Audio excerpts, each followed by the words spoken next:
Hi friends, welcome back to Nessa's Nook. So today I'm going to go ahead and make some Spanish Mexican rice. I'm going to be making some enchiladas and I wanted some more rice with that, and then what's left over from dinner I'm going to put in small containers because sometimes when I have nachos, sometimes I want rice, sometimes I don't want rice, sometimes I want beans, sometimes I don't want beans. So this way I'm not making up a big batch and having it go to waste. So I'm just going to bring it down here and show you what I'm doing.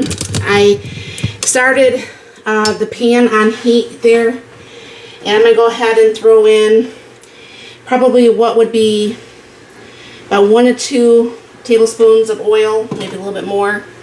I have a cup of rice, alright, and what we're going to be doing is we're going to be browning this rice and getting that ready to make into the Mexican Spanish rice. Now I'm trying to coat all of the rice with the oil, and this is about the third time I think I've made this. I did actually put a little bit of onion in here, some frozen onion, because I really just like the taste of the little bit of onions in there. This is about as close to my local restaurant. There's a place here in Portland, Michigan called the Wagon Wheel, and this is about as closest as I found that actually is closest to the Wagon Wheel, which is, I absolutely love theirs. But I am going to need 2 cups of, you can use broth or water. And since I opened up the beef broth yesterday, no reason for that to go to waste. So I will go ahead and just use up the beef broth. You know, when there's really not much left, I'll probably just go ahead and put that in there. And anyway, so what I'm going to be doing is I'm going to go ahead and let this rice brown. And I'll go ahead and keep stirring it and everything like that. And we will show you the very next steps. Alright, well that's starting to brown a little bit. I'm going to go ahead and put in the 1 teaspoon of tomato powder for the, like the bouillon. I'm just going to put in just a little bit of chili powder. Maybe what would be just like not even half of a teaspoon.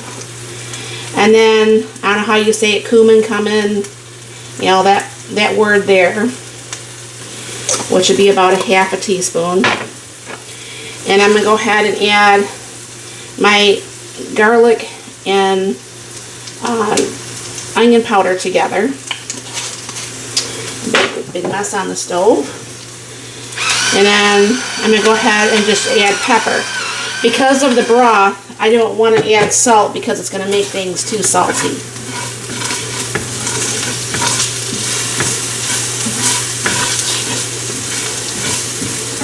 By the way, if you're wondering, yes, the smell is amazing with these spices.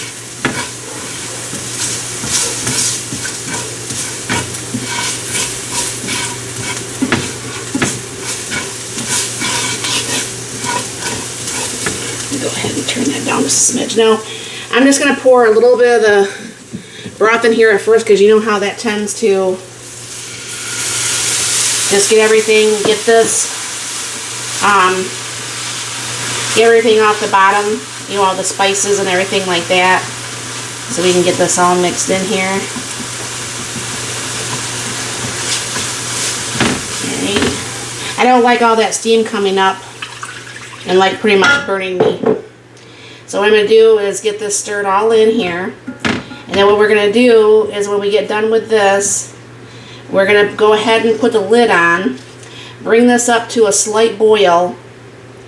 And then what's going to happen from here is we will, once it comes to a slight boil, we'll turn this down even lower and let that cook for about 15 minutes. And then don't take off the lid at all, and let it set for about another 15 minutes. So, it takes a couple minutes to get this done.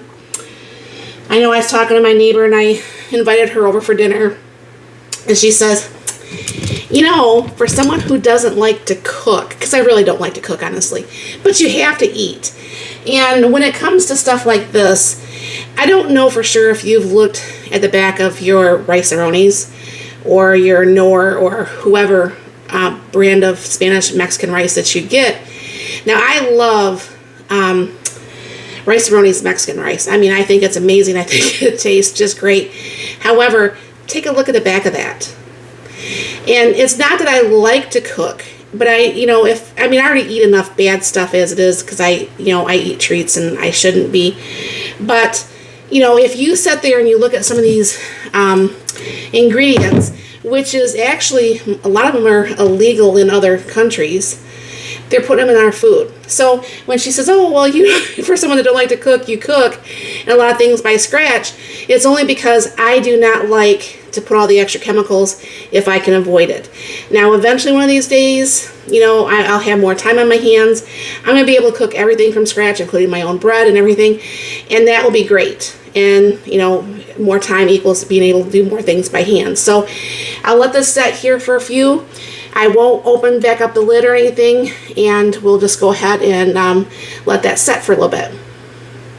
All right, I can hear it get kind of like bubbling type thing, so I'm going to go ahead and turn this on low. Set the timer for 15 minutes, and we'll relay the timer for, it's timer for 15 minutes. I'll come back out here and put the timer for another 15, and then I'll take off the lid. All right, so the 15 minutes just went off, and I just shut that off. So now I'm just going to go ahead and wait for another 15 minutes, and then we'll show you what this is going to look like. All right, the time is up. Let's open up the lid and see what we got here. So bring it down here, and I'm going to actually just fluff that up with a fork. Go ahead and put that on there. Oh, look at that, y'all. Look at that. I don't like using the metal in this pan because I don't like the idea of scratching it.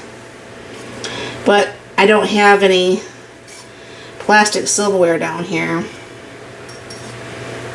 Look at that, folks. Alright. I'm going to go ahead. Now, my sister always tells me, everybody likes to see you try things, but I don't think people realize I still really can't taste everything. So by the time I get home, I make my husband's plate. He's usually really too tired to be like in front of the camera, and he's like, no. So I'll go ahead and try this real quick.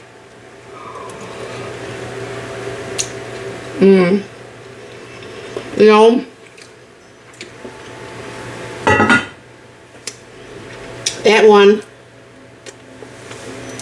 might be my best to date. I mean, I can taste, I think adding a little bit of chili powder made that a little bit better. I don't know what I added in there that I can actually physically taste at this time, but that is really, really, really good. So whatever's left from dinner tonight, you're going to see this on 2 different videos, but you'll see the rice in tonight's dinner. We're going to have the beef enchiladas tonight, and the side of actually this rice here. But this is very good. Hopefully my husband will think so too. My neighbor Kim, she's going to possibly come over, and hopefully she'll think so too. So thank you very, very much for stopping by. I'm really glad that I can learn how to make some of this stuff by myself. I was actually just looking at the contents to that tomato bouillon. I need to figure out how to make my own bouillon, because really I don't know for sure about that. Better than bouillon, I haven't looked that up yet, but there's a lot of really not so cool stuff in some of this stuff. So I'm going to have to look and see. I don't know for sure if it's something I can just, if it's just, I can use some like tomato sauce and maybe put it in ice cube trays. I don't know. If you've ever made your own tomato, beef or chicken bouillon that you can actually throw in there. I mean, I've cooked down my own, chicken broth, and I've made that, and I freeze dried it and I use that. But other than that, what have you done to make your own broths? Or, that you can make it shelf stable or freezer stable. So let me know that also in the comments down below. I'm very curious to find out what other people have, because we really don't need more chemicals in our food, right?